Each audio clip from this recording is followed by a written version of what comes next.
Ang gagawin ko naman ngayon ay magda-diagnose po ako ng isang PO dump truck na 371. So yung complaint dito ay lumalabas po yung drive position dito sa dashboard kahit na naka-parking yung sasakyan na once nag-ignition on po tayo. So itatry po natin ignition on yung susi.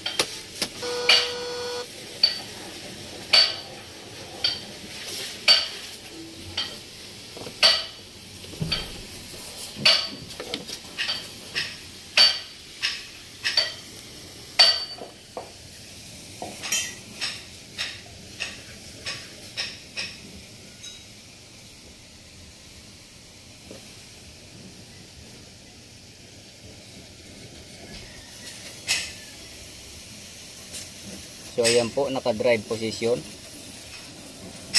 Naka-drive position po kahit naka-parking yung sasakyan. At naka-neutral siya. Position yung shift lever.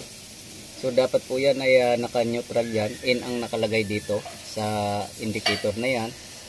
So kung nakikita nyo po ay letter D po yan. So ibig sabihin, drive po siya instead na in or neutral. So hindi po natin mapapaandar yung makina dito. So yan po yung magiging problema sa dump truck na to. So kailangan po ibalik po natin sa neutral position. So mayroon po naging problema dyan. Nakita ko na po yung problema dyan. So ipapakita ko po.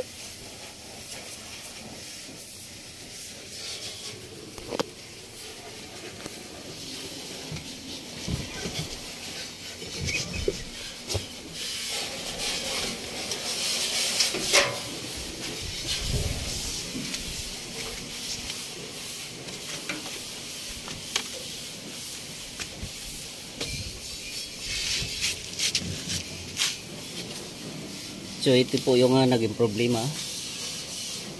Yung fuse na nakalagay dito. Susunog na po yung dito, nag-uumido na. Ayan. So ang gagawin ko po dito ay papalitan ko na po siya ng ganito.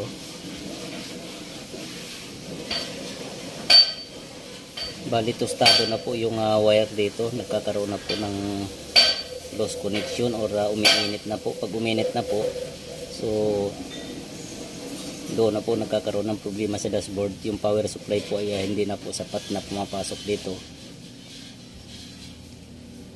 Papunta po dito sa switch po ng transmission. Dito po siya. Yan. Yan. So drive position switch po yan. So ito po yung supply. Kailangan po siyang palitan nito. So papalitan po natin. So ito na po. Naikabit ko na po siya. Yung fuse holder.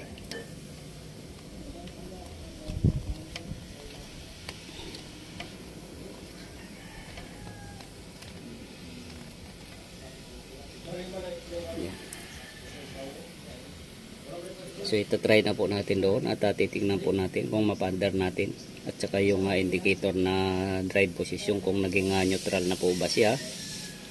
So tingnan po natin doon sa dashboard. So i-check po natin ulit sa dashboard.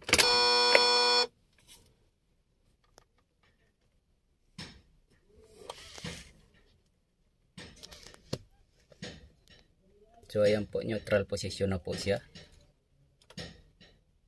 Since naka-parking tayo, dapat naka-neutral siya. So paandarin po natin, dapat hindi na po magbabago yan hanggat hindi po pinapatakbo yung sasakyan. So laging neutral po dapat yan.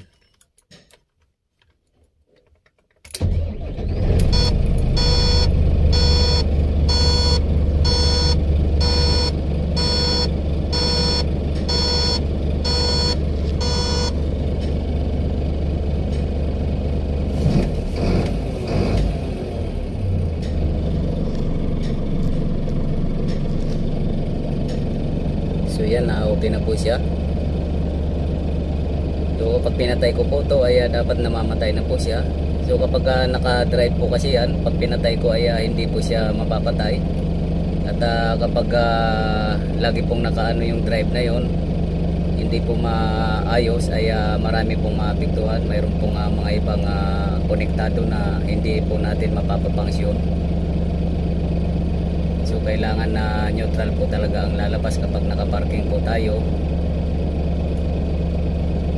At hindi naka drive position, dapat yung shift lever po natin ay naka neutral position din. Yan, so pwede na po siyang gamitin.